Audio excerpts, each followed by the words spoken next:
Hi, I'm Bill Etchickson. I'm the host of today's webinar on the Jewish response to the refugee crisis.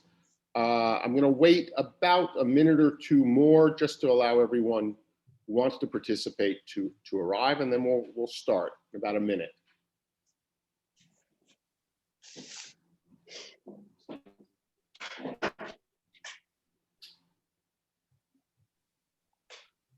Okay. Again, I'm Bill Etchickson, the director of the European Union for Progressive Judaism's Brussels office. From the beginning of our office, we really reached out to try to work with the Hebrew, the HIAS, which is the Jewish Refugee Association. And we've worked with HIAS to help them settle and come to Europe and work on refugee issues. For us, this was a really important mission because it really showed that as Jews, we've been refugees throughout much of our history. And now when we're a little bit safer, even if we feel sometimes in danger in Europe, we really feel it's necessary to reach out to refugees that are facing similar dilemmas as we did. So HIAS is guided by Jewish values and history. It was set up in the United States, and we have the director here who will tell to welcome Jews from Eastern Europe, and it has since become a global organization helping refugees around the world and asylum seekers. We've organized at the European Union for Progressive Judaism with HIAS a Refugee Shabbat yesterday in Brussels. I hope many of you could have attended that. And today we have a webinar that's meant as a hands-on, practical guide or learning session to how we as Jews can reach out with HIAS and help refugees around Europe. We have a number of Jewish activists and experts from around Europe.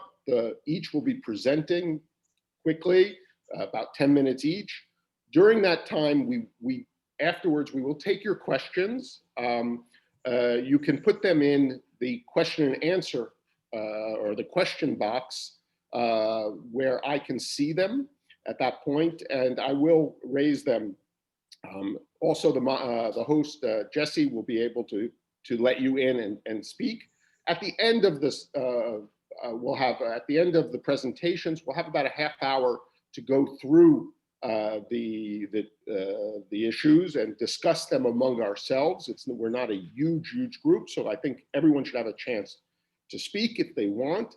And again, our motivation is not just to present, but to help you find practical ways of engaging your communities around Europe to help refugees and asylum seekers. And we think this is really important because as Jews, we have this history of helping refugees, and I think that we need to do more in Europe. So without any further ado, let me present Ilan Cohen, who's going to present HIAS. Ilan is the director of the new HIAS office in Brussels. And First, Ilan, Celia, sorry. Sorry? No? First, Celia. Ready, Ilan? You okay? First, Celia.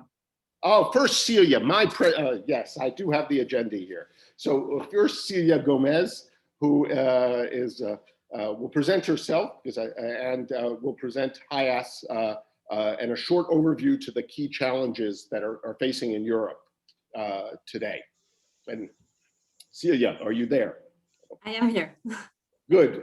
My apologies. Present yourself also just briefly. I know you're Swiss Ecuadorian, so you have an interesting background, and you've been working at HIAS ever since pretty much the beginning. Welcome. Yes. Thank you very much, Bill. Hello, everyone. Thank you so much for joining us today. My name is Celia. As Bill said, I'm Swiss Ecuadorian, and I have been working for HIAS Europe now for a bit more than a year. So almost from its beginning in Europe, in Brussels. I'm a program officer, I'm very much involved in programming, humanitarian programming, but also the engagement of Jewish communities in Europe. And I will start my presentation at the beginning of this webinar. about asylum and integration in Europe, some definitions and facts, and also some key challenges to Europe specifically, when we talk about refugees. Next slide, please. Thank you. So first of all, some helpful definitions when we talk about asylum and immigration. When we talk about refugees, we mean people who fled their home country, crossing international borders. And the crossing of international borders is actually a key element in the definition of a refugee. Refugees fled because they were facing persecution due to race, religion, nationality, political opinion, or the belonging to a social group, facing severe human rights violations or war. When we talk about an asylum seeker, we mean a person who fled their home country, crossing international borders, and who is waiting for the legal recognition of their status. So we could say that actually all refugees were once asylum seekers, and when their status has been confirmed, they are officially refugees. When somebody is fleeing their home country without crossing international borders, we are talking about an internally displaced person. And lastly, when we talk about migrants, we are actually using an umbrella category here. It's a category to describe anyone who moved from their home for different reasons. So it could be a refugee, it could be an asylum seeker, but it could also be somebody who moved from their home for education, for work, for marriage or other reasons. So I myself am also a migrant because I left my home country to work for HIAS in Brussels. Next slide, please. Just some top facts worldwide, or more specifically, some figures from the end of 2019 from UNHCR. If you want to check yourself, you can just Google UNHCR figures at a glance, and you will have a lot of statistics there. So at the end of 2019, we had about 79.5 million forcibly displaced people, so almost 80 million, of which 26 million were refugees, and about half of them were under the age of 18. 45.7 million internally displaced people, 4.2 million asylum seekers, so people who were waiting for their legal decisions. And here we see that I'm using the figures of UNHCR, also 3.6 million Venezuelans displaced abroad. Because of the situation of Venezuela being very particular, some refugee agencies talk about Venezuelans who are displaced, but in our highest projects in Latin America, we talk about Venezuelans as people of concern, not making any difference to other refugees or asylum seekers. There are about only 3 durable solutions to displaced people in the world. The first one being local integration of refugees. So when refugees obtain protection, they integrate in their host society.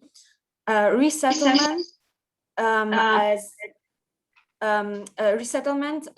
as another option when asylum seekers and refugees cannot obtain the help they need in the country where they applied for asylum, they can be resettled to a so-called third country where their special or their needs can be met. And the third being repatriation, which is also quite complex. So it could be that the situation for the fled people in their home country improves significantly, and there is the possibility to go back. But there are some countries, for example, Syria, where the situation does simply not allow yet for people to return. And as you can also see on the slide, it's about 1% of the world's population that is displaced. Next slide, please. So when we look at this map, which is a bit old maybe, but still has the major refugee sending areas today, we can see in the Americas, it's Cuba, Colombia, and as I said before, there should also be Venezuela. In Africa, we have the Democratic Republic of Congo, Sudan, and Somalia. In Europe, we have Ukraine. In the Middle East, Syria, Iraq, Iran, and then more in Asia, Afghanistan, Bhutan, and Burma, or also Myanmar. Next slide, please. Now a bit more specifically to the European Union. We have, or like the European Fundamental Rights Agency, or short FRA, had a report about 5 key challenges in the EU regarding migration and asylum. One of them being the access to territory. Many EU member states have strict border management.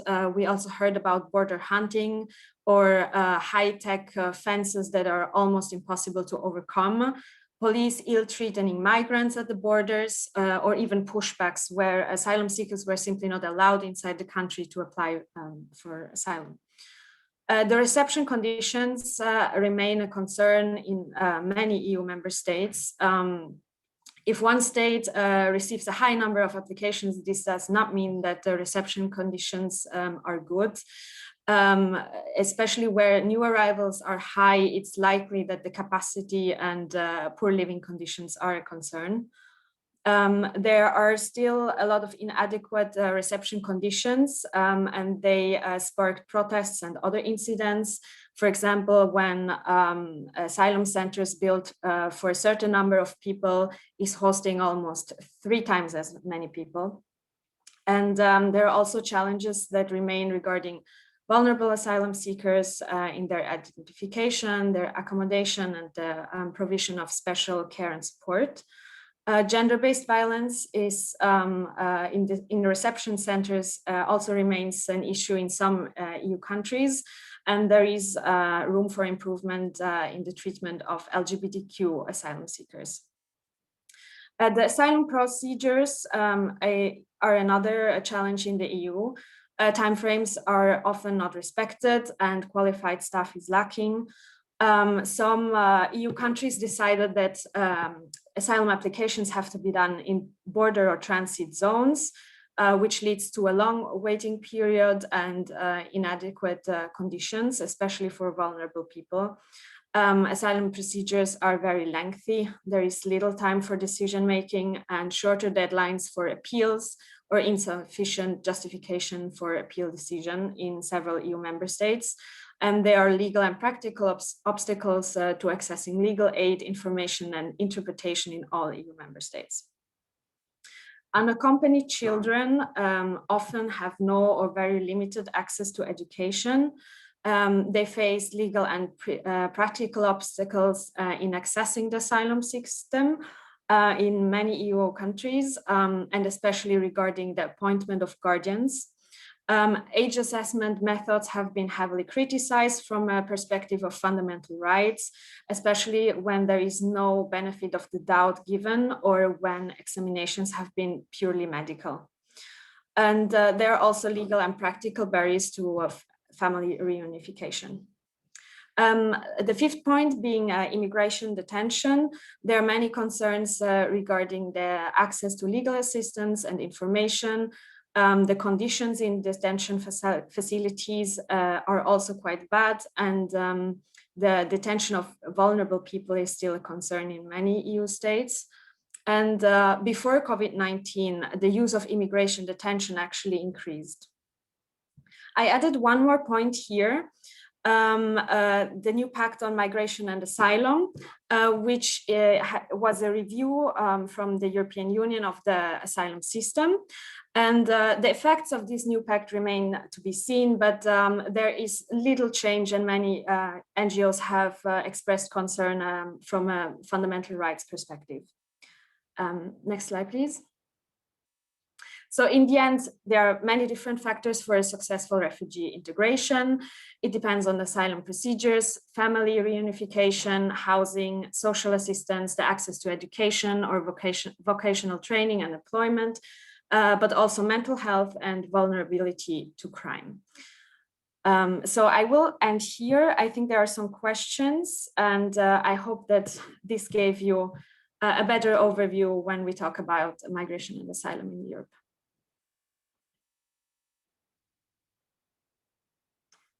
Bill, I think you're talking, but I can't hear you. Somehow I went on to mute. Sorry. Hi, Celia. Thank you very much for the overview. It's really helpful as a framing point. We do have two questions. One is definitional. Would, if you're, let's say, after the Fukushima, Sandra Lush asked, after Fukushima tsunami and internally the residents needed to leave, would they be categorized as IDP? Or refugees at all? It doesn't seem they face the same problems, but I think yes, I think there would be concerned they would be seen as internally displaced persons, but I'm not really sure in terms of refugees how that applies. But definitely internally displaced people because they cannot live in their house that has been destroyed, or they are in danger.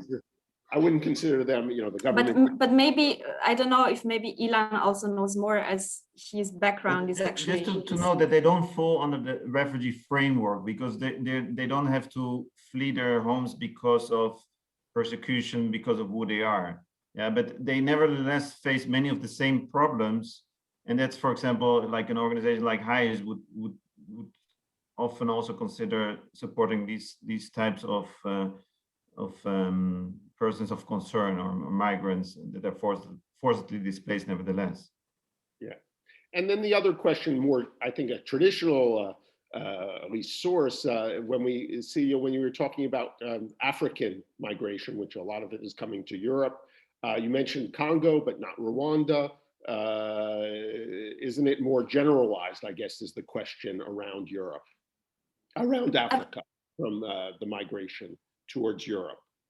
Yes, as I'm not sure if I fully understood the question, but of course this map just mentions a few of many refugee sending areas, and I think it has also been measured like just in terms of numbers. So of course we have many more refugee sending areas, and yeah, again, I said the map is a bit old, so we have some more major refugee sending areas, but of course the countries with people who are fleeing abroad are many. Thanks. Thank you, Celia. Ilan, up to you. Ilan Cohen is the director of the HIAS office in Brussels. He set it up. He's been at the origin of this, and he wanted to give a little presentation of what HIAS is about itself. Yeah. In addition to just talking a little bit about HIAS, which I will do by showing you a short movie, I just to explain that the program is structured based on a number of different engagement opportunities. So if a Jewish congregation in Europe, an EUPJ affiliate, wants to decide it wants to be active in this particular field of activity and on this issue of aiding refugees, refugee protection, then there's a number of ways to do this. Yeah? And I'll give you just one way, especially for congregations that perhaps do not have the means to actively engage directly, for example, by volunteering time or developing their own programs. So you can also, as a Jewish congregation, as a Jewish community, or as a group, you could decide to support HIAS as a Jewish humanitarian agency that is committed to helping refugees. So Jesse, if I can ask you to activate the short movie. Yes.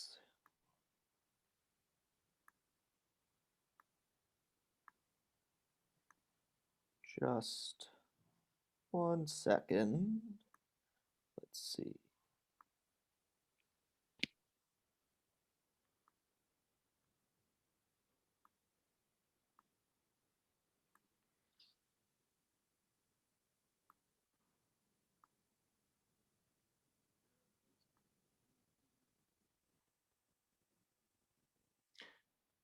You succeeded there to screen share, Jesse. I think. Yeah, hold on. Sorry about that, folks. Let me try this again.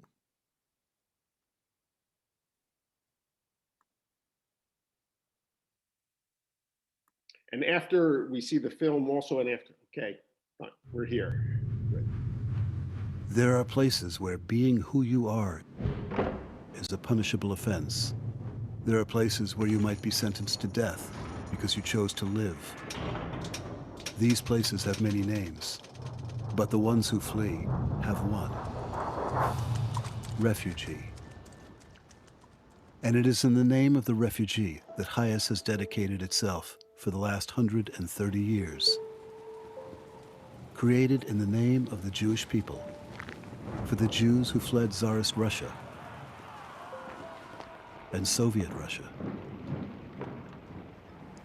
the Jews who fled the death camps of Europe, the Jews exiled from places as varied as Algeria and Cuba and Iran. 4.5 million rescued and resettled so far. When they said, "Give us your tired, your poor, your huddled masses yearning to breathe free," we were the ones at the docks helping them breathe free. And we are still at the docks and the deserts and the cities and camps and lands where people no longer have a home in their homeland. Only now it's a farmer from Darfur, a shop owner from Syria, a family from Ukraine, a child from Colombia, a Christian from Iran, a gay man from Uganda.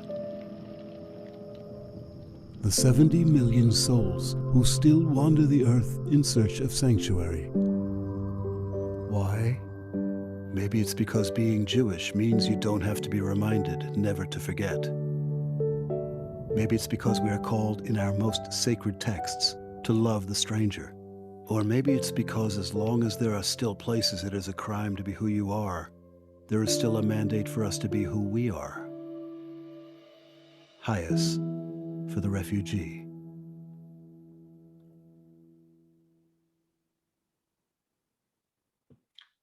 Thank you, Jesse. So I will very quickly explain you what HIAS is about, but other than the short film, we also thought it would be nice to have Daniel, who's with us today, explain a little bit from his perspective, who was actually, as a child, he was supported by HIAS to move out of the former Soviet Union, made it to the US, and today sits in Brussels, to explain a little bit about what HIAS historically, its mission was.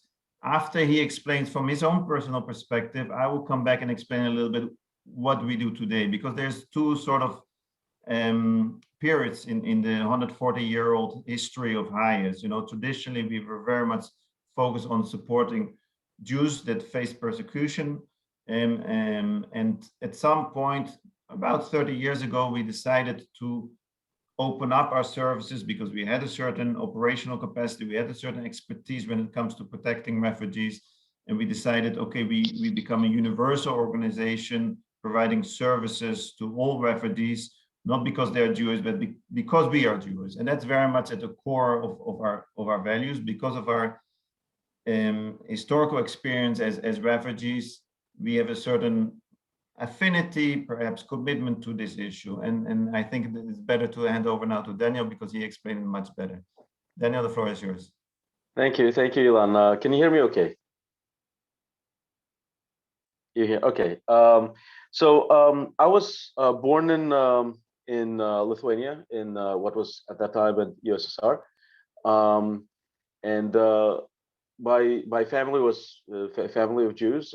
Here I am. I'm the youngest of the flock, and my father every year would go to this office to ask for permission to leave, and each year he would be refused, and he would go back again. He'd be refused again, and hence the name Refusnik. And he was a Refusnik for a number of years. And one day in 1985, he came back from the office with mysteriously and unexplainably good news. and he had been granted permission to leave. And to this day, we don't know why. I guess we were just lucky. And so we set off to on our journey. Jesse, next slide. So this was actually the refugee, the photo for the refugee documentation. I'm a little bit older here. Next slide, Jesse. And so we started our journey by trade from Lithuania. We said goodbye to my grandmother. This is my father's mother-in-law. She actually joined us later, about 6 years later. She came to the U.S. And then and we headed to a small town on the border, on the Ukrainian border called Chop. Next slide, Jesse. One more slide. Sorry. I apologize. I've been having technical difficulties, so normally I would do this myself. That's it. That's good. And so we made our way to Vienna. And in Vienna, this was actually my first interaction with HIAS. So as we came off the train, I saw groups of people arrayed on the platform, and in the center of each group, somebody was holding a flag, and one was an Israeli flag, another one was an American flag, and there was a Canadian flag, and a number of other countries, some of which I didn't even know. And I remember in my child's eyes, I had this bit of a minor scare because I remembered that my mother, who had family in the US, she wanted to go to the US. My father, who had family in Israel, he wanted to go to Israel. And I thought, what am I going to do if my father goes to the Israeli flag and my mom goes to the American flag? Where will I go? Thankfully, they didn't leave me the choice, and we all happily headed to the American flag. And in fact, each of the people holding the flag, with the exception of Israel, which was administered by the Israeli government, all of the other folks were representatives of HIAS, staff or volunteers, I don't know, but that was my first interaction with the group. We spent about a week in Vienna while some of the initial refugee documentation was done, again with HIAS's assistance. Also, where we stayed in Vienna, the small apartment that we had, that also was so provided by HIAS. And then next slide, Jesse. Then we made our way to a small town outside of Rome, a town of Lodispoli, which was sort of the way station for refugee Jews leaving the USSR, where the refugee documentation to gain asylum to wherever their destination countries was done. And we actually didn't stay in Italy that long. It was about a month. And once those papers were in order, we made our way to Washington, D.C. And again, in Rome, that was, and this is a little photo from Lodispoli, an uneventful place. And then next slide. And then we finally made our way to Washington, D.C. And there's one last story, coda to the story. And this, by the way, is us, and our just very recent experience of being in Soviet Union, being still amazed at the wonders of American capitalism. But the coda to the story is when we arrived in the U.S., we had something on the order of about $80 in cash. It wasn't a whole lot. We did have family in America, so we weren't on our own. But even so, HIAS was very helpful. They gave my father a small loan of a few $1,000s. I don't know exactly how big it was, but I do remember very well his pride in being able to repay it, I think within about 2 years. So it was particularly important for him once our family was on our feet to be able to repay. And years later, when I was already in Europe, during the refugee crisis here, I came across HIAS. I had more or less forgotten about the organization, and I remembered it. So I've been a supporter of HIAS ever since then. But this was my small, nowhere near as dramatic experience as what the refugees of today are going through. But even so, I cannot imagine that our journey to America would have been possible without HIAS's help.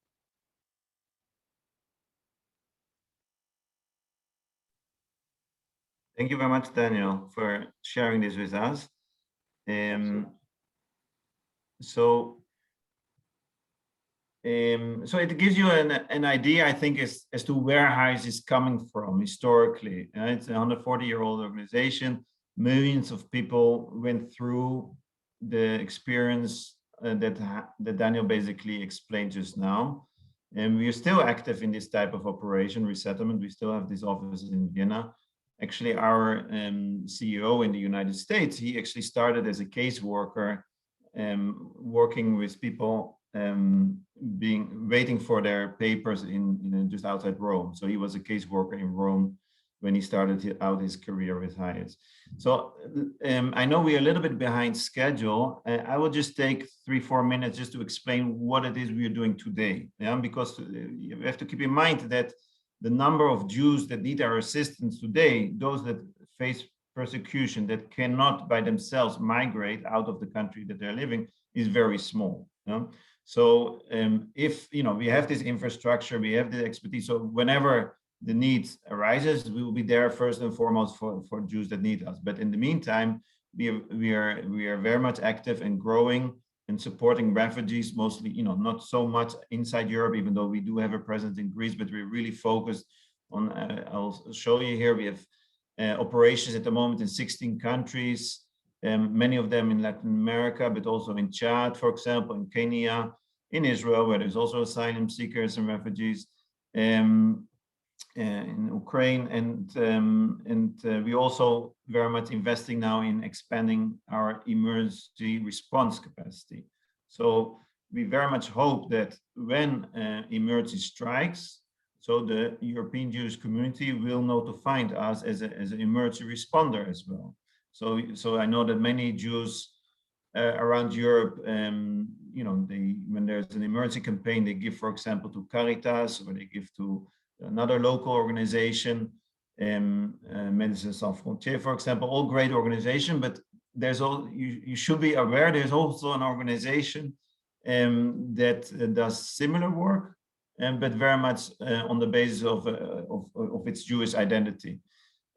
So Celia already mentioned that there's different options for refugees, whether it's return to where they're coming from, resettlement, as well as waiting basically in neighboring countries. And so we are very much active in, for example, refugee camps, but also in urban centers where refugees are residing, and we are active in resettlement. We are active, our program is focusing on 4 main types of intervention. One is working on legal protection, for example, legal counseling, advocacy, but also strategic litigation, and making sure that refugees and asylum seekers are aware of their rights. We work on gender-based violence response, but also prevention.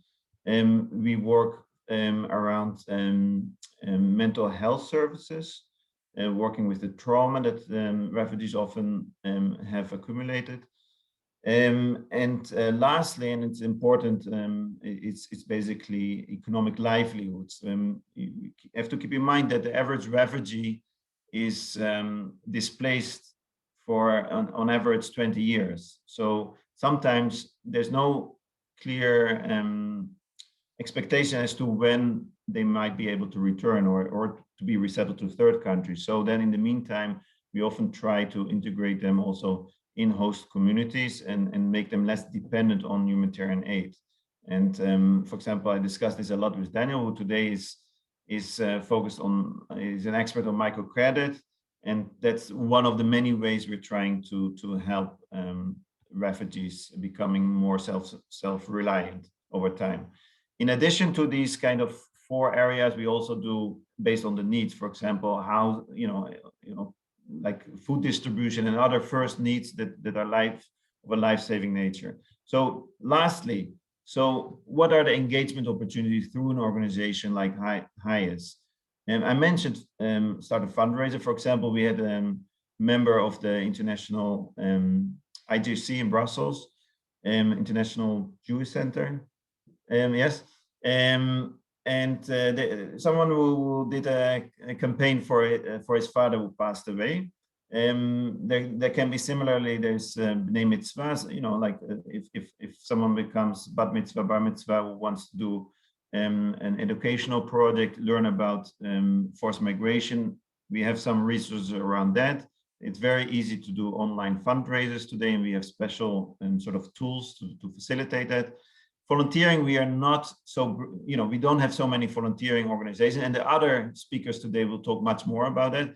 We did, however, do a program together with the European Union for Jewish students to place Jewish students in our field operations and obtain professional experience, and in the process also provide service. That particular program was frozen with the start of COVID, but we hope to be able to start sending European Jewish students once again to the field.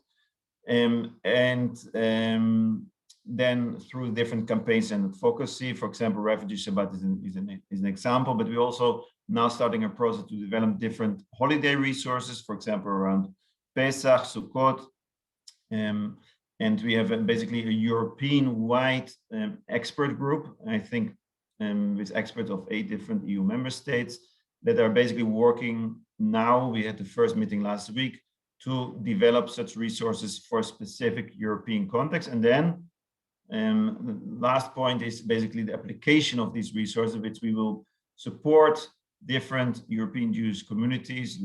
Some of you are doing this already. For example, I know in Rome, but also in Scotland, and different Jewish communities are using holiday resources to raise awareness about the needs of refugees.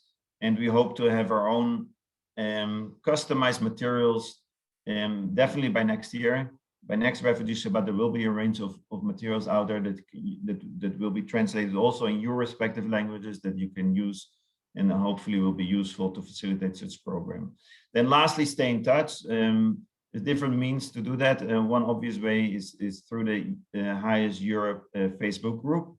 And I hope it's a closed group, but I hope you will find us and stay in touch in that way. So I think, Bill, I hand back to you for the next speaker. Thank you, Elon. I mean, I think that's a good overview. And again, we really are trying to engage our communities to work with HIAS and engage on the refugee issue. So, and we're going to make our tour of Europe, speak with the, our first presentation is from Vienna, from Sonia Feiger, who's the founder of Shalom Aleichem. And her idea, which she'll present and explain, is how to use individual volunteers from our communities as mentors for refugees arriving in your community. Sonia, and I know that you've worked a little bit with Or Hadash, so please, the floor is yours. Let's hear about what you're doing in Vienna. I just made a, okay. There you are. Okay, good. Thank you. We started 2015, a group of Jewish women. We were all active in different places with refugees. I was bringing kosher food to the central station. So most of the refugees, they had sandwiches and bananas for the last week, and they haven't seen meat for a long time.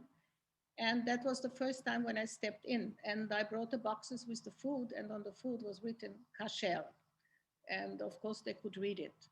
And then one day we came together. It's a friend of our younger daughter.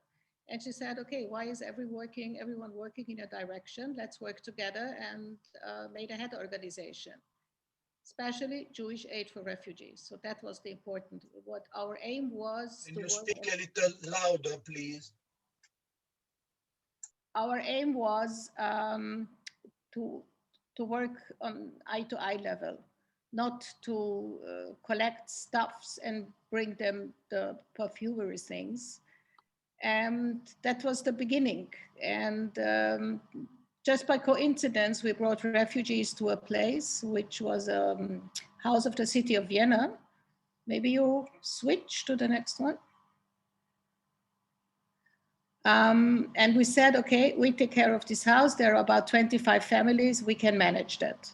We were more or less 5 very active women. In the meantime, we dropped to 3 in the board, but we have many people who are taking care separately of families. So we became an official nonprofit organization, and what helps a lot.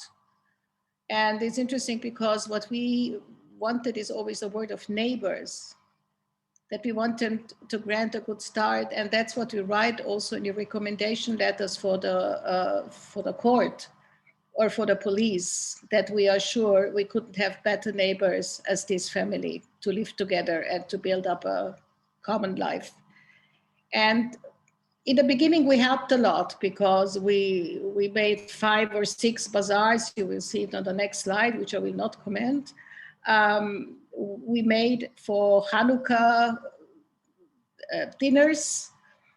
And that was the beginning when they came. We didn't want to offend them by bringing them things, but we said it's Hanukkah, and it's usual to Hanukkah you give presents. And we made these little sheets and gave it to them, as we didn't know how many illiterate people are among the refugees. So we worked with little pictures, and that was a great success because they had no problem to say what they need. They could work on it at home, and they just gave us the numbers, and we bought the things and distributed it to them. As you can see on the upper picture, every family got a red bag and a little suitcase with all the wishes they had. There were always 2 families in a flat. So they had their personal things and they had things what they could share in the kitchen. Next one. Okay, here you have a choice of the different activities we did, from bazaars to excursions. So as I already mentioned, it was a dinner at Hanukkah and an excursion at the end of Ramadan. And in between, there were also people sponsoring us, like having a drink at winter time in the streets. And one of the very important things we arranged was a ladies' tea. We invited the women and we gave them brochures about women's rights in Europe and in Austria, which was, of course, a completely new field to them. We said we should also meet the men, but that in one way or the other didn't succeed. Okay, next one. So here you can see some pictures of the activities. We were very proud of an Iraqi family and their friends. They went to help to clean a very old cemetery in the 18th district of Vienna. You can see the smiling guy who was wearing a sticker of Shalom Aleikum in the street during a demonstration to let the Afghani stay, and who played also. So this was for us very touching that he puts the Shalom Aleikum sticker on his jacket. Yes, so next one. So, and there you can see, we always had them around us. This was the 2nd award we got, and we always invited our refugees to join us. So whoever wanted to, from these 100 or some grown-ups and also children, that joined us at these events, and that put us more together. Some of them left. The last chart of you had about Celia, about what to do. This is the biggest problem we have. They are not very keen with the refugees in Austria. They are lying. Now they just said that they had 5,000 refugees, minors, which is not true because it was I don't know, 2,000 instead of 5,000. In the meantime, we have more and more stories or complaints about racism against Muslims. And there is a new research which came out every year from Zara. It's an anti-racism organization. And the racism against Muslims just doubled from last year to this year. So I'm very happy because we have been invited as Shalom Aleikum to a discussion about racism against Muslims to exchange our views as people who are used to racism more or less in Europe. Next one. Yes, Bill? Go on, finish, and then I'll ask my question. And then there's if there are questions, we'll ask. So Please. all the work what you do. And when you get letters like this, shows to everyone what it means to us and also to the others. Can you read it all? Is it big enough? Yes, it's clear, I think. Everyone can see. And this is not the only one. And the people get interested about Jewish holidays because someone called me, he wanted something, and I said, I'm sorry, just in 2 days because it's Rosh Hashanah tomorrow. And then he wrote me after 2 days, now I know, I researched in Google and I know exactly what this holiday means to you. So these are the steps. Yeah, we are winning a lot of people. And I just want to mention, we made also one evening in the Jewish community, maybe a handful of people, small hand. And most of them were friends of Shalom Aleichem. There were maybe 5 others. So interest, 0. And this is also very difficult among our friends to convince them. I tried to convince them, meet one, talk with him. Very difficult. And I think now we get the last one.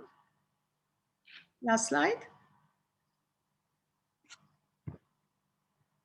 And that was our slogan, kindness builds the world. That's what they got also in their papers, that we want to become neighbors. And exactly what has been mentioned already, we were refugees too. And if more people would have helped our ancestors to flee and to take care of them, the less would have died. And there is I mean, you know, you have also to approach them, the Judaism. We think and we believe in it, that the only way is, my background is PR, yeah, communications. And only if you communicate with them, then you can win them. Austria organized now, I don't know, 1 hour anti-Semitism lecture for Muslims, which I think is just counterproductive, yeah, because no one is learning something. And also in Vienna now, I mean, it's connected, yeah, with all these Corona demonstrations against regulations and including the deniers. We have very popular right-wing people in Austria joining these demonstrations, very popular, who were in jail not 1 time because of racism. And it's very much and very quickly increasing that you have right-wing also coming from over the borders. And after 5.5 years, I have to say, we have still people who don't know what their future will be.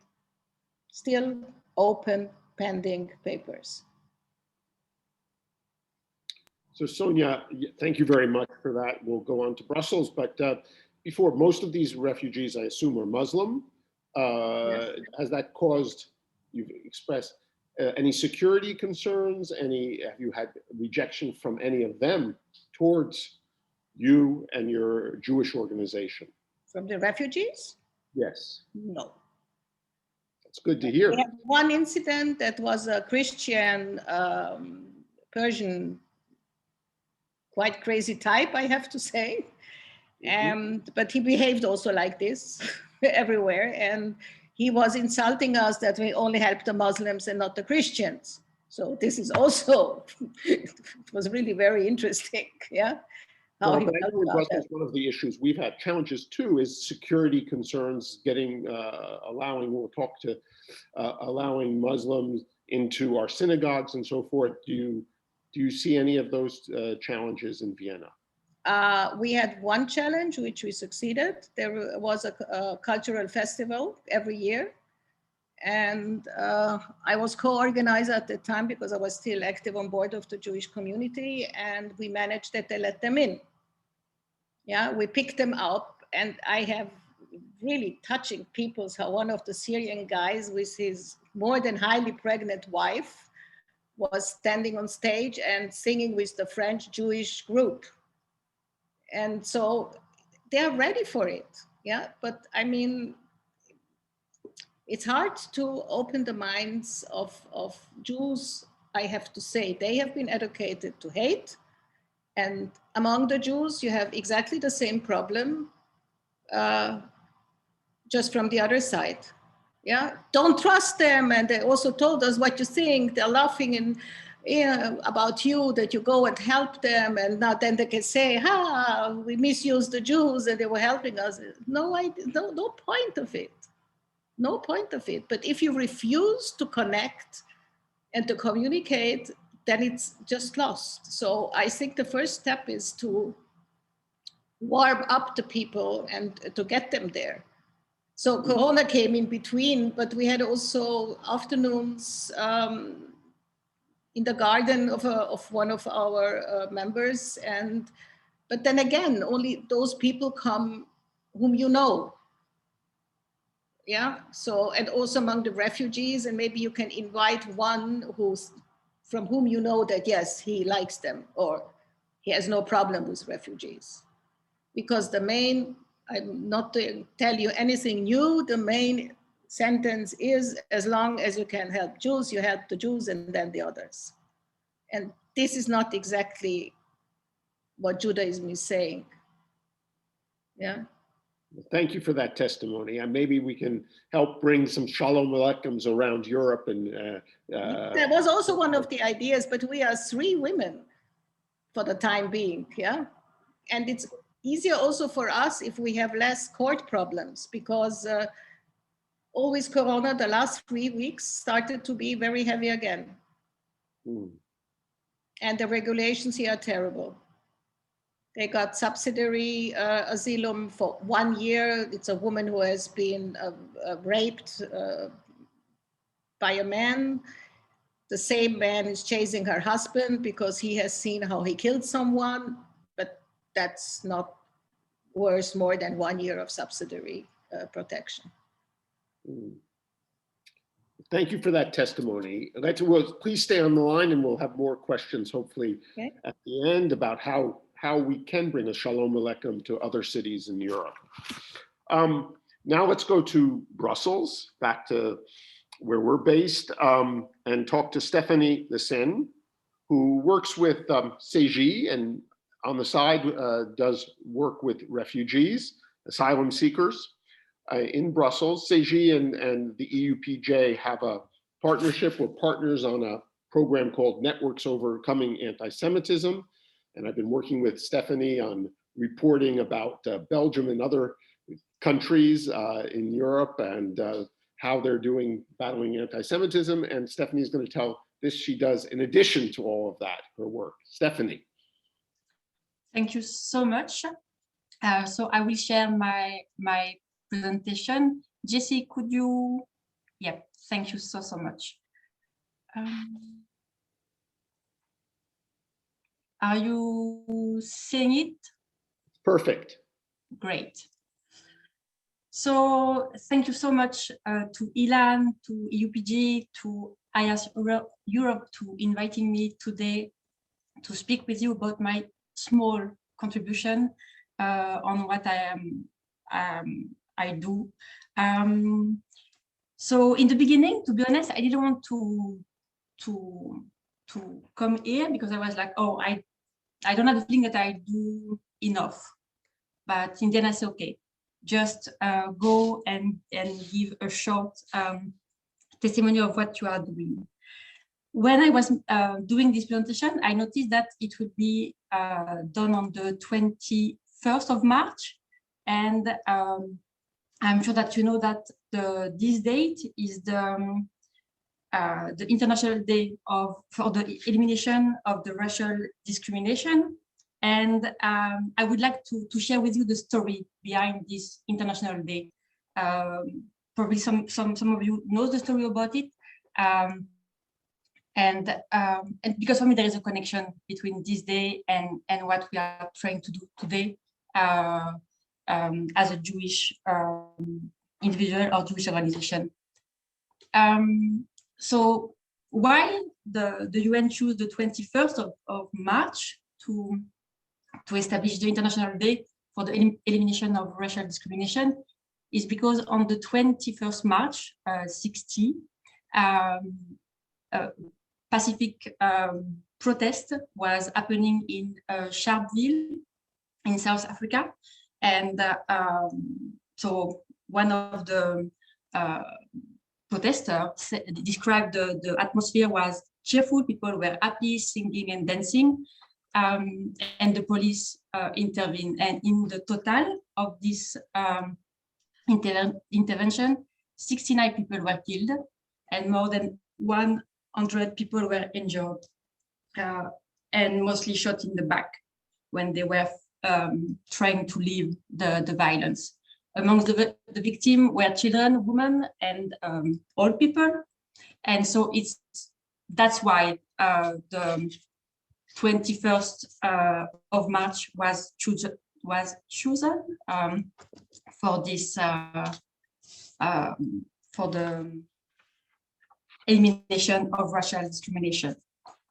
Sorry, it's a little bit like, but for me it's not a detour because it's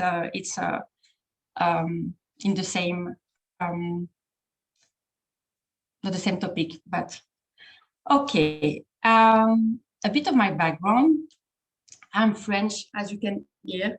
I always do this joke, but my accent is here to tell you that I'm French. Kind of just not affiliated with a synagogue or with a non-religious movement or organization. I live in Brussels since 10 years. I lived in Israel, and I'm quite close with the Beta Israel community, Jews from Ethiopia. I have 2 daughters, and I work for CEJ, a great organization, as a trainer, a training coordinator. And I mention this because my work helped me a lot in my volunteer work. So why and how I started to volunteer?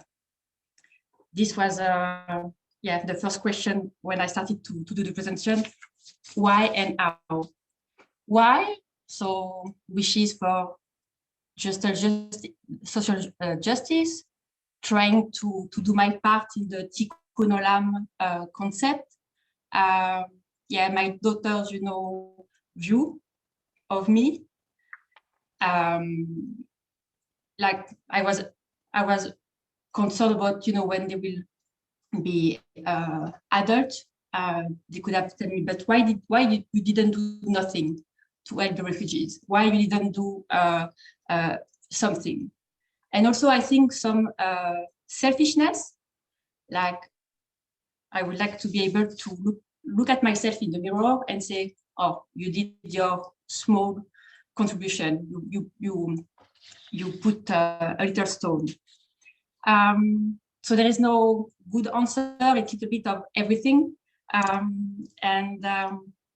I didn't know from where to start. So how I get involved. So the so-called refugee crisis, it burst in 2015 with arrival of Syrian refugees in the beginning, with the now infamous Maximilian Park, with hundreds of refugees round up from police in the cold, in the rain, in the snow, in the heat. And I was like, oh, I was a bystander, to be honest. I don't want to, and I was like, what can I do? Well, nothing, because I am alone.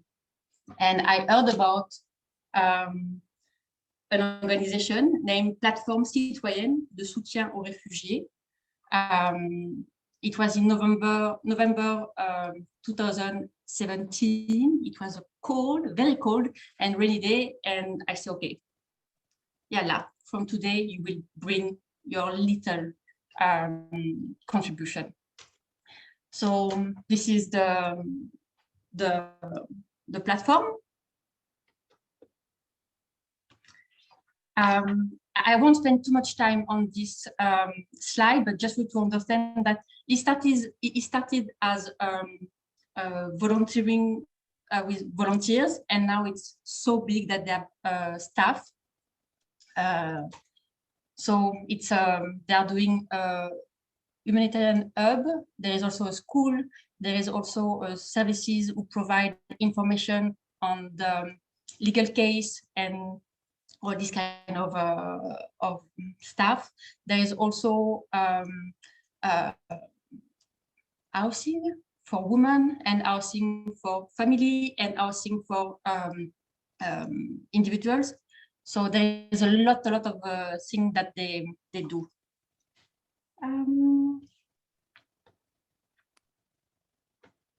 So there is some collective housing in, for example, Scarbeck, in Ixelles, in Forêt, and I got involved in one of them. The name of this house, it's the Bridge House. And when I said, okay, I will have to describe what I'm doing, and I was like, oof, we do so many things that it would be difficult to put word on it. So I put some pictures. One thing that you will see on the pictures, all the furniture, from the bed, the table, the chairs, the food, everything is donated. The platform doesn't buy anything. So for example, we celebrate Christmas. We do some pizza. We play with them, decorate the house. I also, because it's my job, I also am called when there is some tension, because of course, you can imagine that 12 people in a house coming from very different background, from Eritrea with a Christian Orthodox background, from Syria with Muslim background, from Sudan, from Iraq. So there is some tension sometimes, and it's completely normal. So we have some activities to smooth the atmosphere. We play a lot, and by playing, we discover a bit the refugees and their stories. We eat also quite a lot, and what I started to bring there, it was a cooking lesson. For example, only few of them knew what was a broccoli, so we made some soup of broccoli in the beginning, and we play a lot of cards. So yes, for example, this is completely, it was donated by people. There is some volunteers who are in, for example, Deleuze. It's a Belgian brand, like a supermarket, and sometimes some volunteers are in the end of at the entrance of the shop and ask customers if they can take some pasta, take some tomato sauce to donate to this project. Yeah, for example, there is also some homemade juice. This also was donated. Yes, you could, maybe you will ask, but why we don't see the refugees? First of all, because they are not officially refugees, they are asylum seekers, and they are still under the Dublin Treaty process. So it's for their own safety that we don't show their faces. So this was a workshop to do chalot. It was great, and they were so proud to say, "Wow, we made this bread." So now it's we do it more often. This was a great memory for me. Yes, some of them also discovered that they were artists, and so we brought, what we find in the street. So I don't know what is the name of this in English, but palette. So they started to paint on the palette. We also do gardening with them. This was French courses, and also Dutch courses for those who want to learn some languages. And I don't know how many times. I think that my time is over.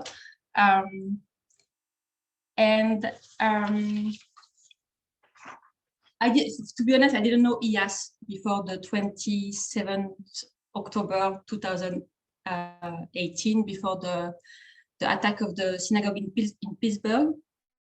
And when this tragedy arrived, I started to look, more about HIAS and I found online their Agada. So I bought Agada that arrived the day before Pesach in 2019. And so we did our first Pesach with this Agada, and this was also a turning point in our commitment.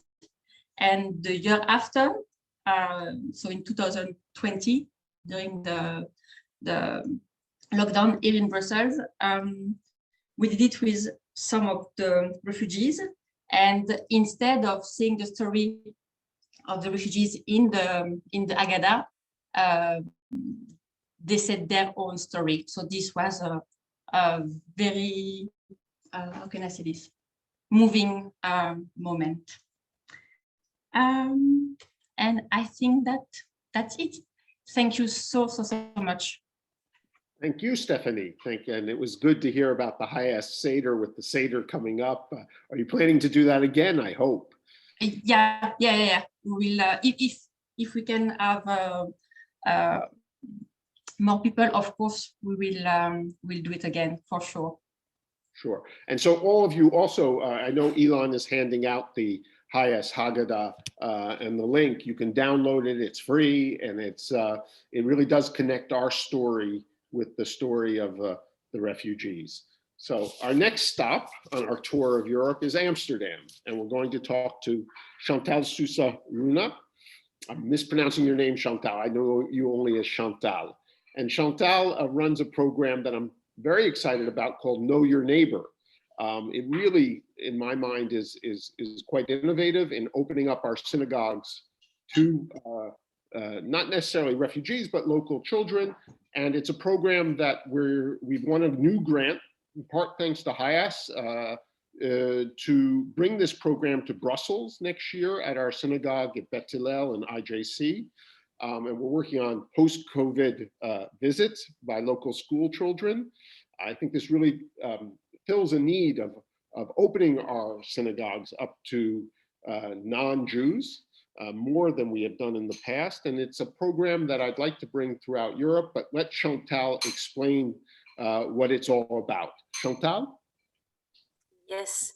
So should we first do the film, or should I first? Yeah, we can do a film. We, as part of our European Union project, we did one of the first, I think it was the first part of the Networks Overcoming Anti-Semitism that we featured Chantal and her program. Jesse, could you show the film?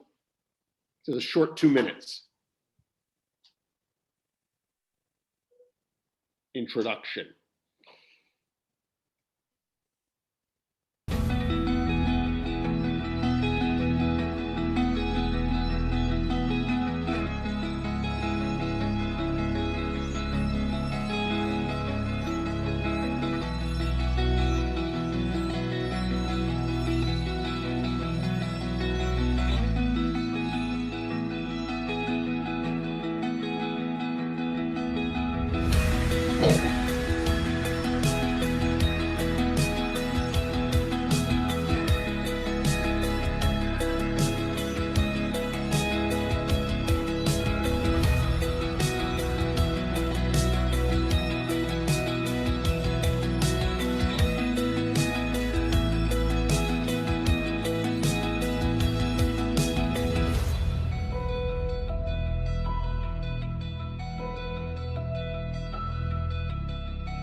Yes, thank you so much for showing it. And actually, the Getting to Know Your Neighbors program will reach its 10th year jubilee this year. So it's something that we've been running for the past 10 years. And it's not aimed directly at refugees, it's aimed at everybody in the educational system, like on a practical level, where there's a lot of diversity in the schools around us.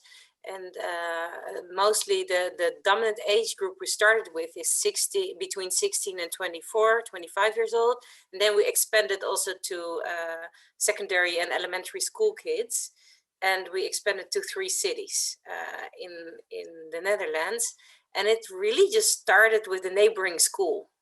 So getting to know your neighbor was quite literally our neighbors from different backgrounds, oftentimes Muslim, but also Christian, but like from a Dutch Moroccan and Dutch Turkish and Somali and everywhere descent. And there were so many issues and prejudices and even like swearing and feelings of unsafety.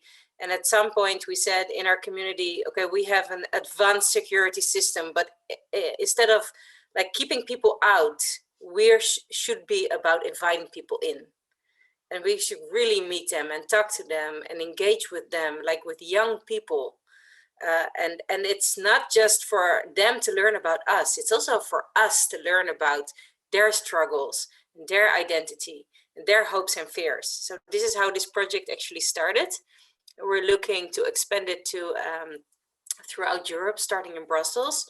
To be honest, we do things with refugees, according to my humble opinion, not enough, because of exactly the same mechanisms Sonja already pointed out. We have that in the Netherlands as well. We have a really strong populist political voice raising up. And within the Jewish community, it's also a struggle to actually position ourselves, and everybody's so focused on security and anti-Semitism that we forget to open our hearts. We forget where we came from. I was really happy that through a Jewish Muslim dialogue project, I met some of the early Syrian refugees, and I got our rabbis to invite them to our dialogue seder. And that was really wonderful, to give them the floor and to actually say, we're always talking about Egypt, but these guys from Syria are here now. So what are we gonna do? And with the dialogue committee, we actually visited a refugee center, and we baked them all kinds of like kosher, sweet stuff just to open the conversation, a little bit like Stephanie, I guess. But there were really small initiatives. And oftentimes it's individuals. It's somebody else in the dialogue committee that wants to open a free store for refugees and looks for other progressive Jews to do it with. I myself did a big, like a personal, like fundraising online for a friend who was there at the moment in Syria, and a refugee that I knew from here. But it's all really small. So I think HIAS is very, very important. And actually, I will see how I can do more to collaborate, because I think it's both necessary. We need to build more bridges and sow more seeds of hope within the multicultural societies we live in, and give the right example, right? Because my biggest fear is that we are turning in the society that we have feared ourselves for so long. So we are here to give the good, like we should be welcoming, and we should hold true to our Jewish values. Thanks, Chantal. Well, just a couple questions, though, about Know Your Neighbor, because I think it's relevant for our synagogues around Europe. How did it start? I mean, tell us a little bit. We were, almost 400 people on the Shabbat Zoom with the Amsterdam Synagogue, so it's a pretty special place. Tell us about it and how you got this idea and what you did. Well, actually, it was just like our director asked some young and eager people in the community, and I was one of them. How can we reach out to the neighboring school with all its diverse students of various backgrounds, and in an age that we had like all kinds of polarization in society? And then we asked, are you willing to open the gate, like literally, and let them in, and we'll find a program that's different from anything else. So we just started to, like, really stupid basic stuff. We went on the internet and we found all crazy stereotypes and funny movies we could find about Jews. From comedians to Sex and the City, South Park, what have you not. Just to show young people, you guys, we know what's out there and we can laugh about ourselves sometimes, you know? And there are no taboos. You're in a space, safe space. So please, you know, give us all your first ideas about Jews or Judaism. There are no bad questions, only weird answers. And just hit us with your questions, your ideas, your struggles, and share us about your own struggles. And we did it in a creative way with writing and with like all kinds of interactive kind of activities, I guess. And they opened up. And it proved very effective. We did some research on it with universities, if behavior changed or like perceptions of Jews, and it did. And it's only a 1.5 hour intervention. So it's very scalable. So are we going to change the world? Maybe not, but more than 14,000 students have come through our program. That's really cool. So explain exactly, you know, you bring in classes from local schools. Yes. Not always Muslim, but very varied backgrounds, because most of the synagogue is in a multicultural neighborhood. And how does the program work? I think it's longer than a half hour. It's a 2-hour or afternoon program. Yeah, it's like 1.5 hour officially, but usually they just stick around. Now it's online, but usually they just come into the synagogue, which is already a culture shock. Because these kids, you know, we have security, we have gates, we have like, they need to put their bags, blah, blah, blah. So we first have to break the ice again once they're inside, right?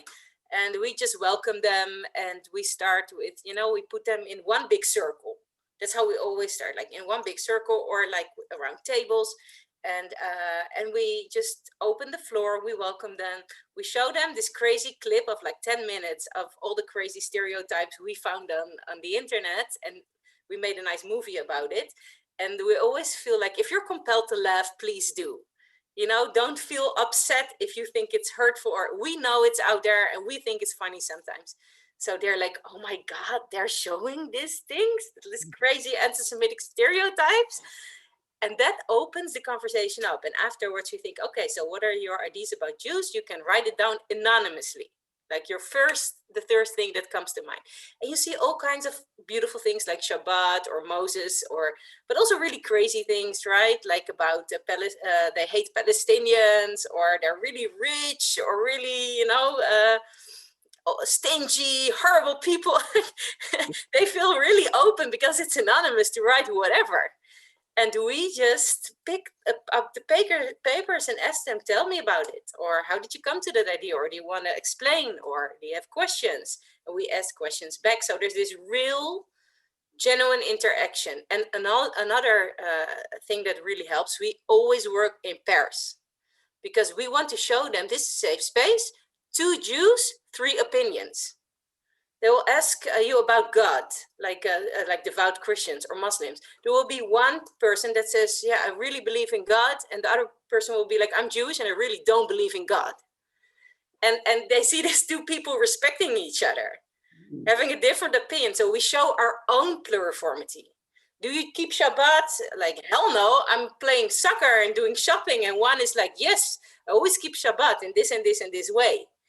So they feel safe to show their own diversity in a way, because we are doing it and not just. There is a part where you take them in and show them the synagogue, and also a part where you share food, right? We end with a tour through the synagogue. So after this conversation, which is the core of the meeting, we show them the synagogue, we explain them the service, the holidays. We even, like there are not many communities do it, we open the Aron HaKodesh, we show them the Torah scrolls. We don't take them out, but we show them, we explain, and we tell them how a service goes and where the rabbi is and what all the elements, what like the Ner Tamid and all the elements in the synagogue are. And they're always like amazed in a way, because most of them have never seen a synagogue from the inside. And I asked them, how is it in your mosque or in your church, or where do you go, and what is the difference? And then we end with kosher butter cake, which is a typical Jewish, like Dutch thing. So we give them sweets and coffee and tea and lemonade. and they can keep their pen from the beginning. Always make a joke, we're not that stingy, you got a pen, you know. No, but you know, it's funny, and it's really open. And the beautiful thing is the painful questions often come at the coffee and tea moment, when not the entire class is listening. So the things that are really sensitive, or the things they're struggling with, right? And then there's small intimate moments that you have like 2 minutes to, or 5 if you're lucky, to really connect one-to-one. All right, thank you, Chantal. I mean, I think what, you know, we're doing this in Brussels. If any of the other participants want to bring Know Your Neighbor to their communities, please contact us in Brussels with Chantal.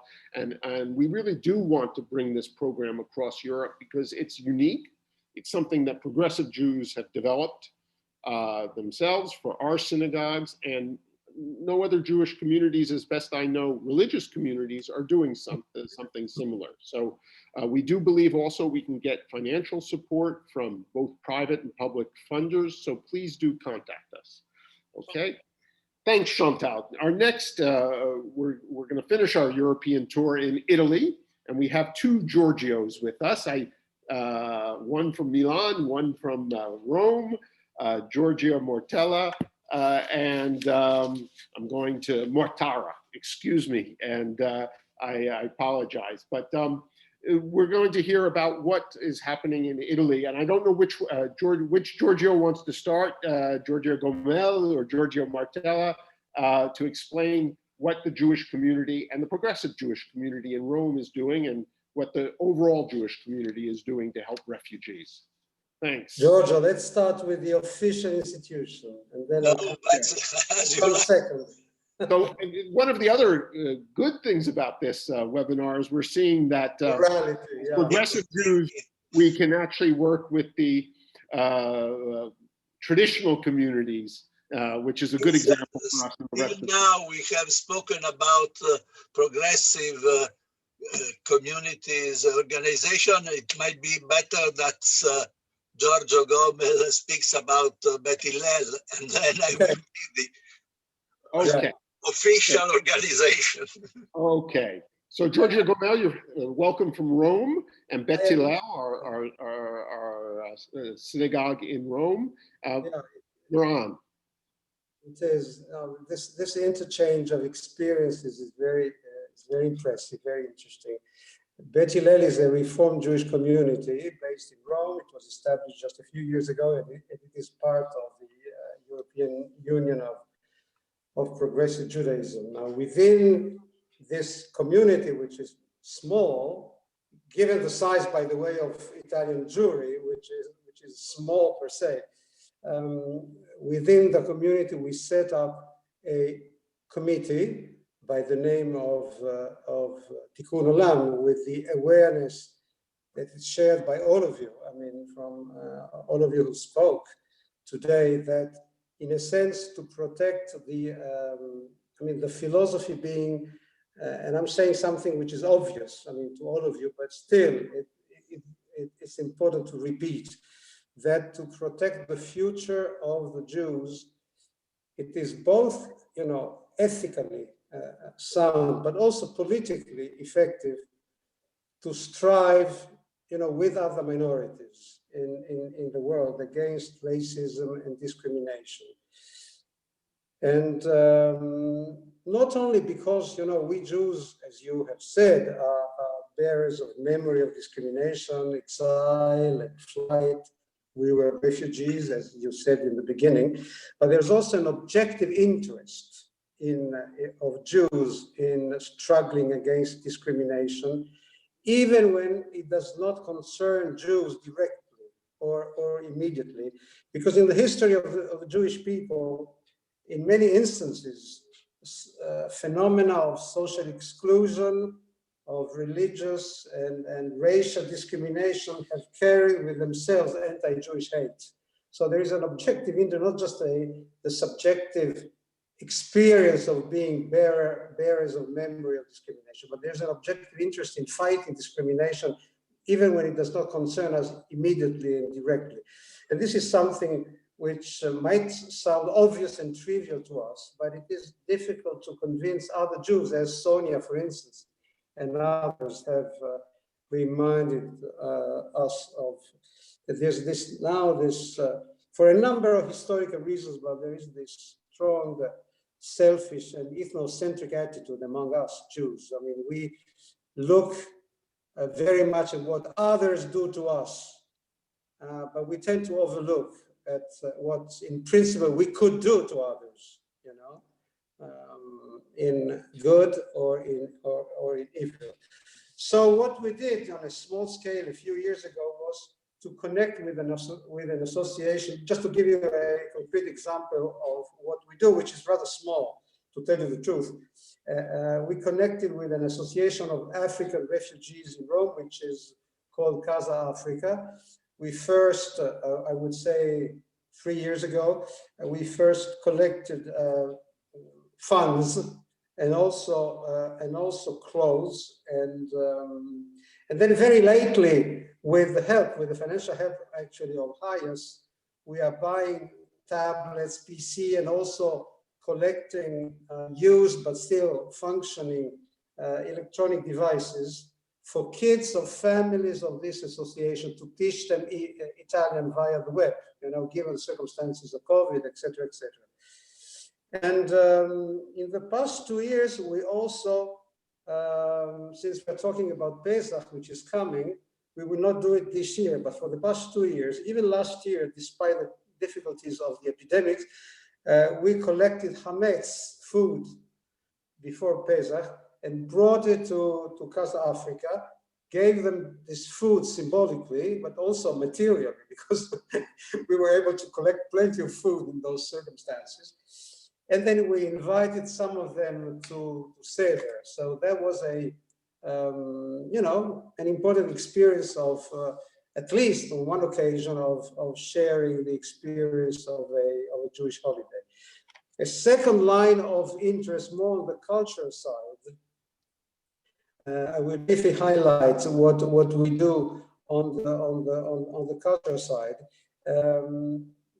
It's actually in the field of interreligious dialogue.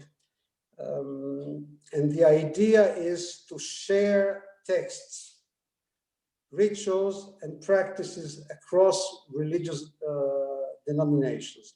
The project is called Scriptural Reasoning, and it includes several cultural centers and associations in Rome, belonging to Judaism, Islam, and Christianity. And what we do, I'm not involved personally in that, but my colleagues are, they explore collectively, okay?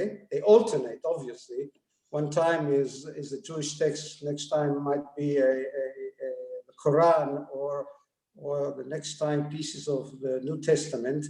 So they explore text and the interpretations, and, you know, trying to understand scriptures, I mean, your own and the others, and develop useful, you know, linkages across religious communities. This is mainly, you know, the Abrahamic religious text and the Tanakh, the New Testament, and the Quran. And it is something that symbolically we do under a common tent, you know, the idea of Abraham tent. So it is outside official religious institutions such as churches, synagogues, and mosques. It is done in houses, you know, in private houses, and we have this symbolic structure of imagining, you know, the Abraham tent, and it is also outside academia. I mean, there are some philosophers and theologians coming, but mainly it is non-specialists that are interested in collective learning, with very strict rules of engagement. That, you know, you can discuss dissent, but you don't insult the other. And I must say, this has been going on now for about 2 years. Now it is done digitally via web, given the difficulties, but it's interesting.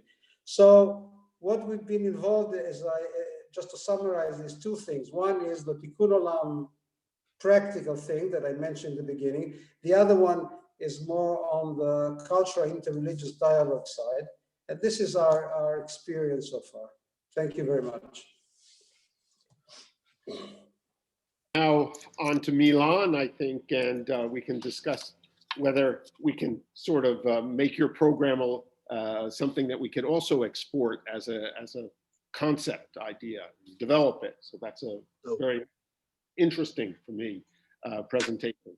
Giorgia Montera, you're a medical doctor. You're also one of the head of the Italian Jewish Medical Association, and you're very active in the interreligious project Taking Care Together. And you also represent, I believe, the traditional Jewish community in Italy. So you're on about how we can work together with all Jews on this. It's quite difficult.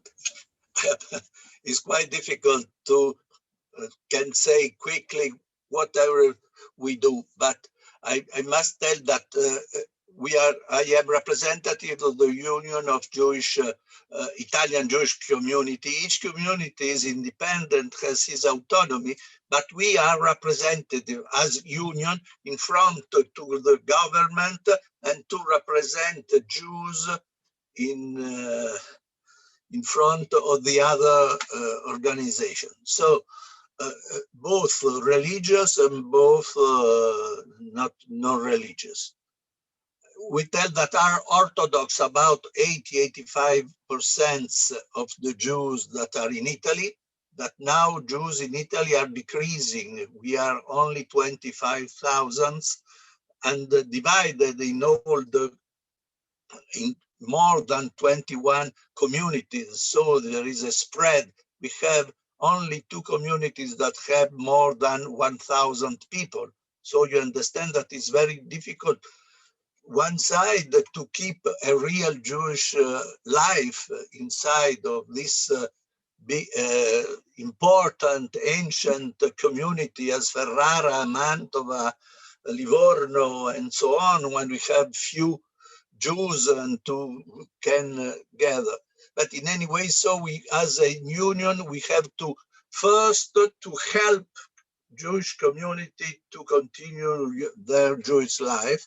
Afterwards, 10 years ago, I organized a social service to support the community. And then we decided that we must not look only to us, but also to the other people. And so we have began a project for migrants before, when we have the 2 earthquakes in 2012 and 2016, we helped obviously the Italian population, but then we began with working also with migrants. So Jewish in Italy, having been refugees themselves, feel a moral obligation to help the arriving migrants, but some are apprehensive that this might bring more anti-Semitism. So you know that the most part that people that come in Italy from the Mediterranean Sea are Muslims, and so there was a fear in this field. In 2015, since the entrance of several thousand of refugees a year in Italy, 3 Jewish communities in particular, Firenze, Milano, and Torino, that are involved in interfaith dialogue, organize activity by their own or through local Jewish association in connection with Christian organization or secular organization involved in hospitality, help, and integration of refugees in the Italian society. The EUPJ, the Union of Jewish Community, and some Italian Jewish community took part in and supported some of the reception and integration project aimed at people who arrived in Italy through humanitarian corridors. Let us see what are humanitarian corridors. That is a quite specific way to be sure that the people who came is not terrorist, is controlled, and it can be sure. The humanitarian corridor consists in a transfer and integration program in Italy aimed to support migrants in particularly vulnerable conditions, single women with children, victims of human trafficking, the elderly, people with disability and with pathology. This program have been created in recent years thanks to memoranda of understanding signed between the Ministry of Interior and some Italian entities such as Episcopal Conference, the Community of Sant'Egidio, the Federation of Evangelical Church, and Valdesian Table. The list of possible beneficiaries of the humanitarian corridor is published by the Minister of Interior after identifying and reporting the cases most in need of protection by private organizations. The Ministry of Foreign Affairs also carry out the necessary checks for the granting of entry visas. Similar programs are activated also in other countries in Europe, mainly in France. In practical terms, for some years now, a Congolese couple has been staying in Turin, housed in an apartment belonging to the Jewish community. In Milano, in collaboration with the community of Sant'Egidio, in 2020, a Syrian family was welcomed and they received hospitality in a home and received support and help with job placement. In Milano, since 2015, a continuous activity is done to support not only refugees, but also homeless and people in need with the collaboration of youth movement Shomer HaTzair, the Milan Chabad Lubavitch Center, and Bete Avon, the social kosher kitchen project that provides hot meals once a week in collaboration with the City Angels organization and Caritas. These meals are particularly appreciated by Muslims, as you can understand. But the most impressive activity in Milan was done during summer 2015 to summer 2017.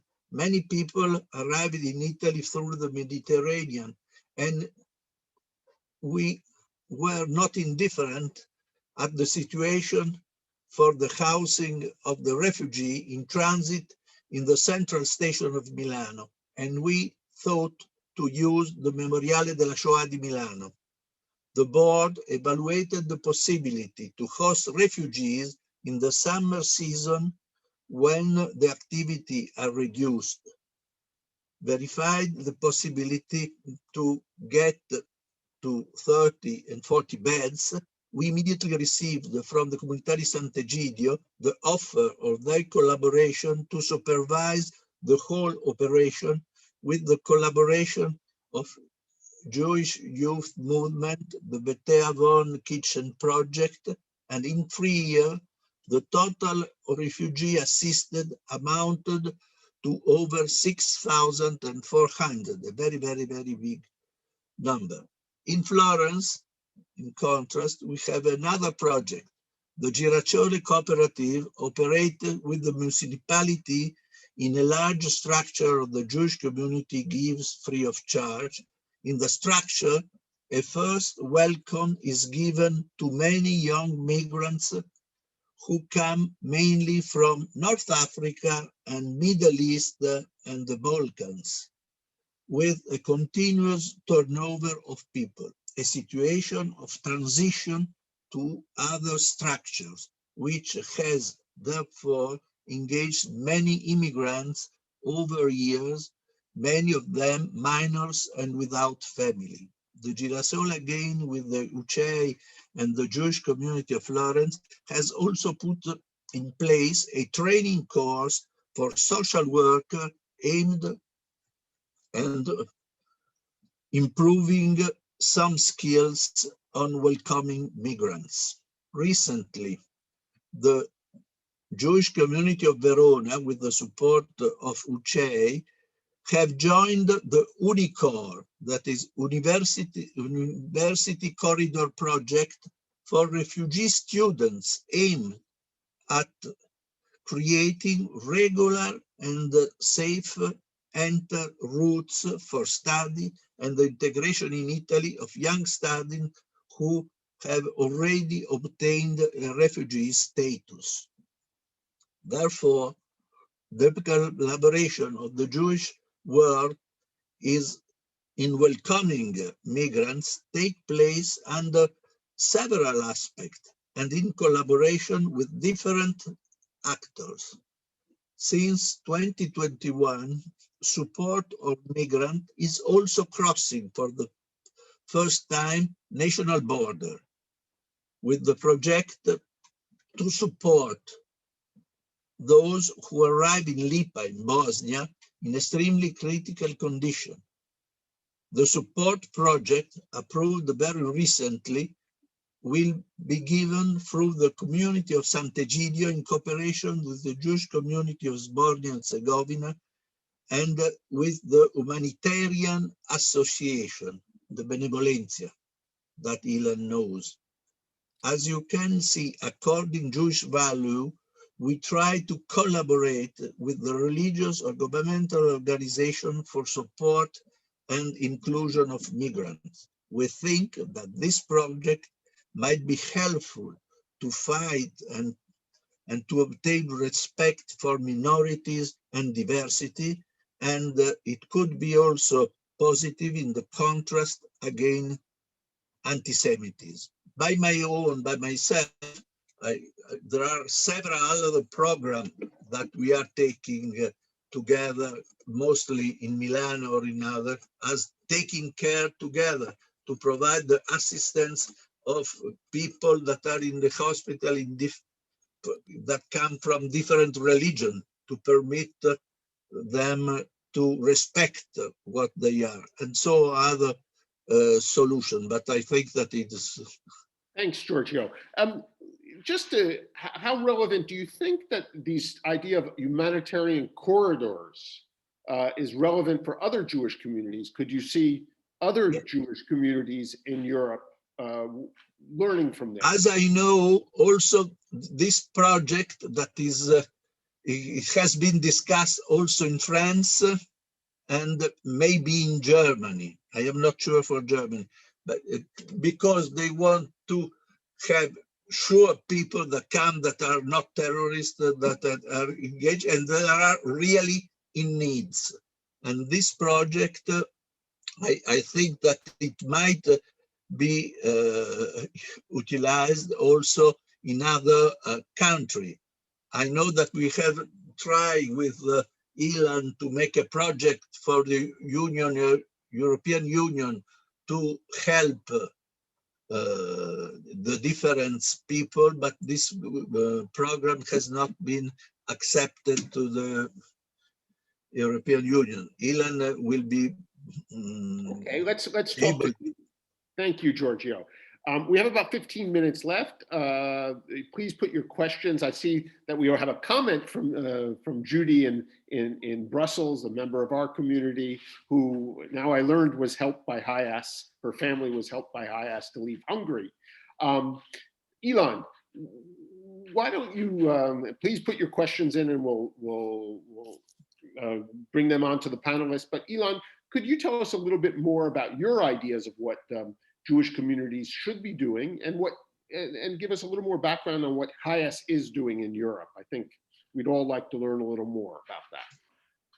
Well, when we started out here with HIAS Europe, it's we had no illusion that we can be as effective in mobilizing Jewish communities, rabbis, around this cause, like my colleagues in the United States, like like happening also in Canada, or to some extent also in the UK.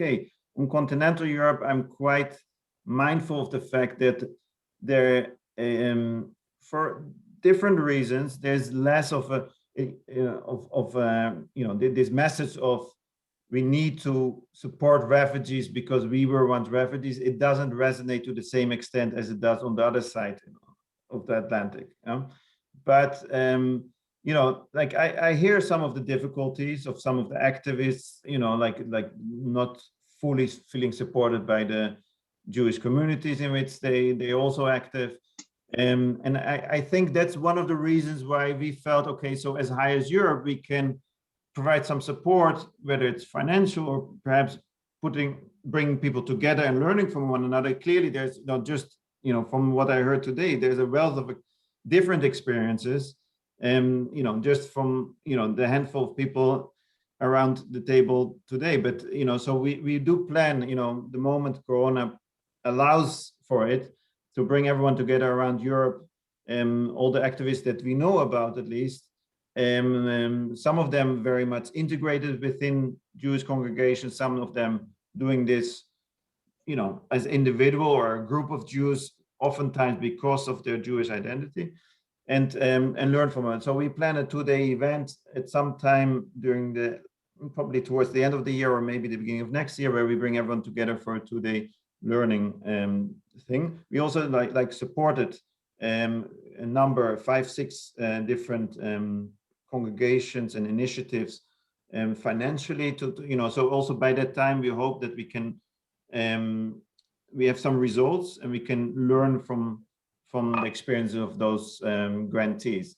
Similarly, we try to support through the development of resources that are not just based in the US context, but really locally driven, and then hopefully we will support the implementation through this resource. If I can just one comment, if I may, or are there questions? There are some questions, but go ahead, finish your comment. Just in relation to the presentation of Georgia Motara,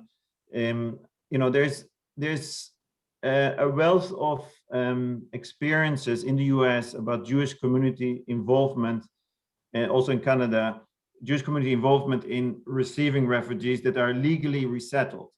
So in Europe, there's not a rich tradition of refugee resettlement and these alternative pathways that Georgia referred to, like these community sponsorship type of programs.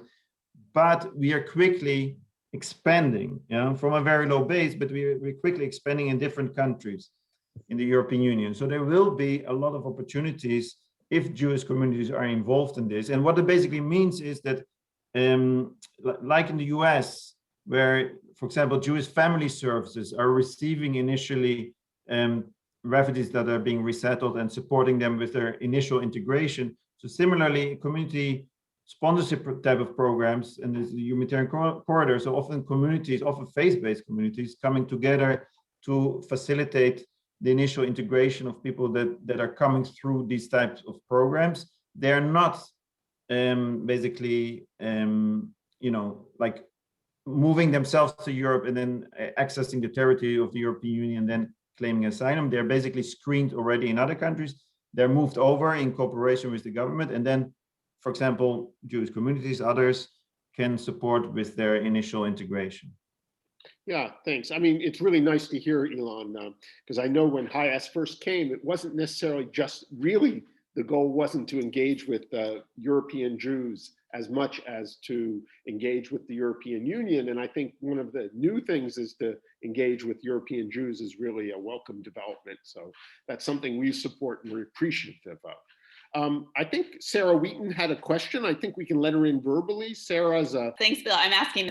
Well, first, thanks so much to all of you. It's really inspiring. Great to be in the company of so many mensches all at once. And so my question, I moved here 4 years ago and I had always planned to volunteer with some sort of refugee aid group. And I even wrote to the Plateforme Citoyenne, the group that Stephanie talked about. And they were like, oh, come and volunteer at our kitchen.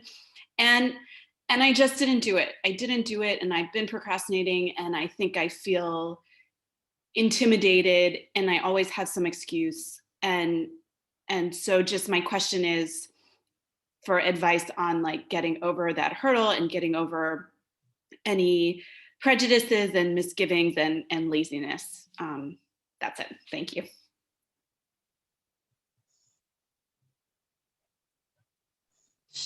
Shall I answer? Or? No, Stephanie, I was going to say, I'll connect you to Sarah afterwards. And this time, if she comes out and talks to you or gets involved. But I think Sarah raises an important question, which is with COVID now, you've all alluded a little bit how that slowed us down. But if we could go to the panelists and say, well, you say it hasn't. So Stephanie, why don't you start? I would have thought that it'd be more difficult to do in-person meetings because of COVID. No. How do you manage the danger and the challenge of COVID? Yeah, due to the COVID, we were more involved because, as I said, everything is donated to the houses. So we need to collect, we need to do all to go in all the houses to see what they need, what they wanted, and my commitment was more since the last year. I committed more than before.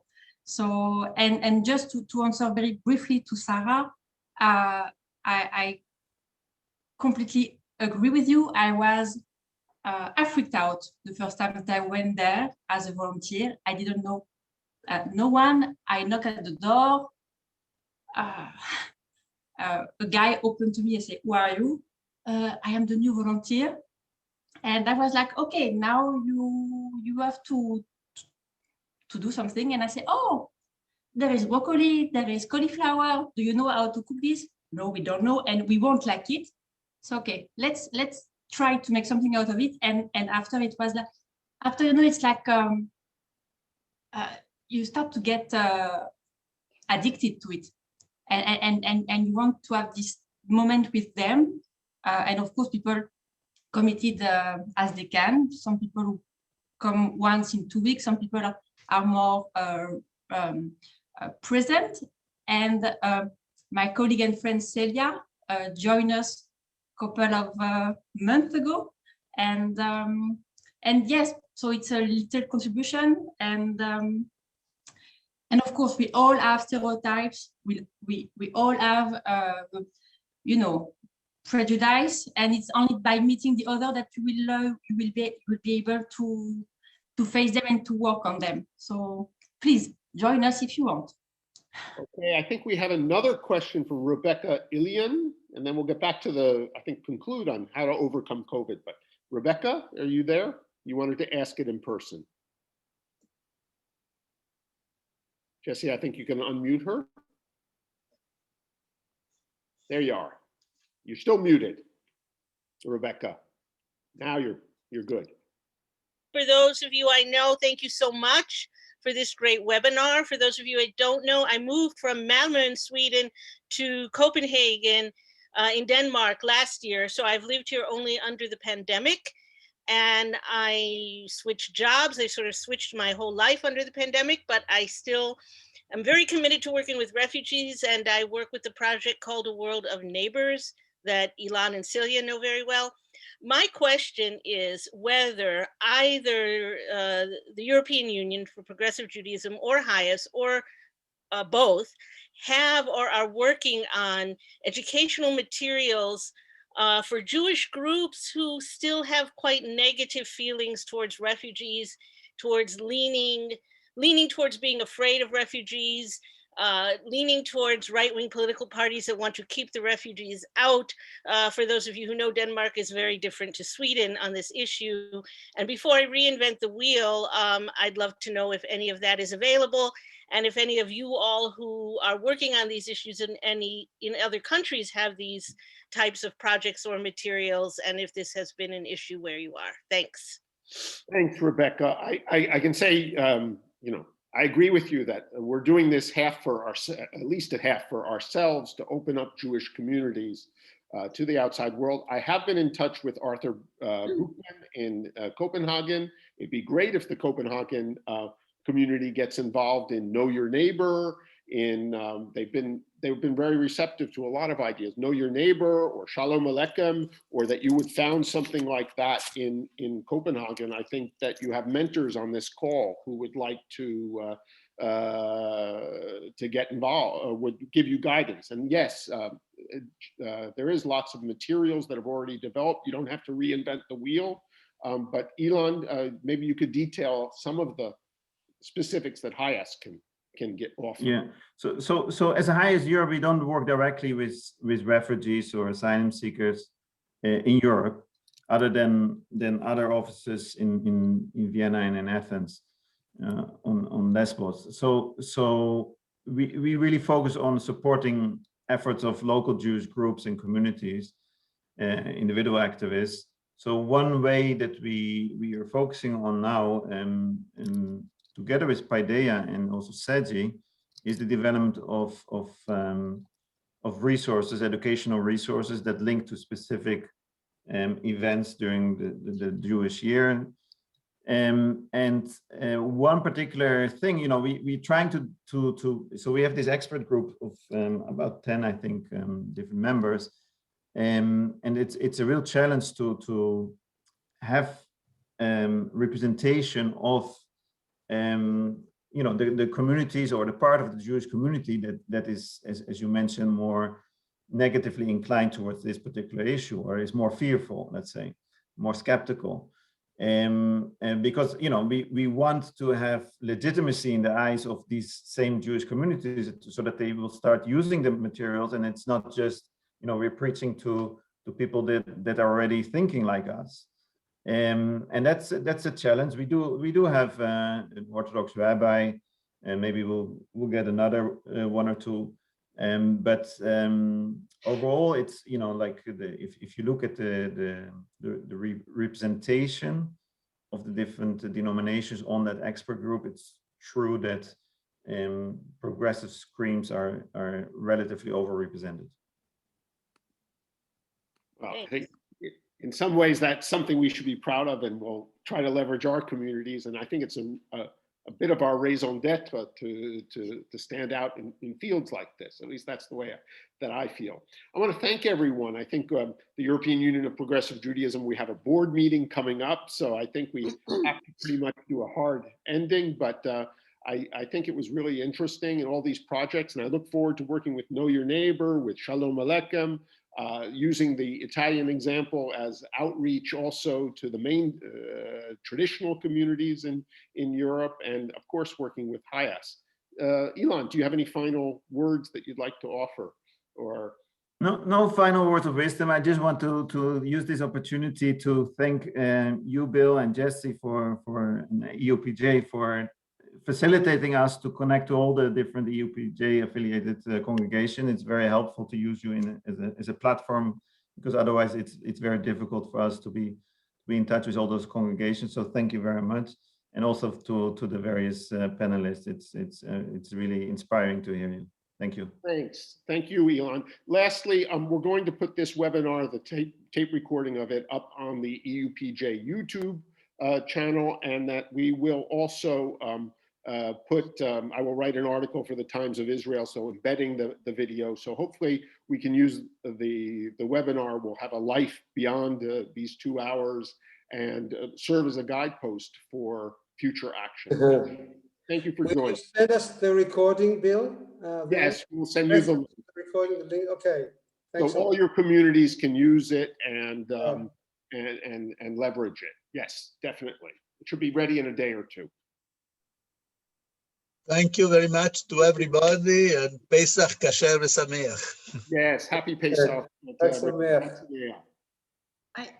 Bye. Bye. Bye. Bye.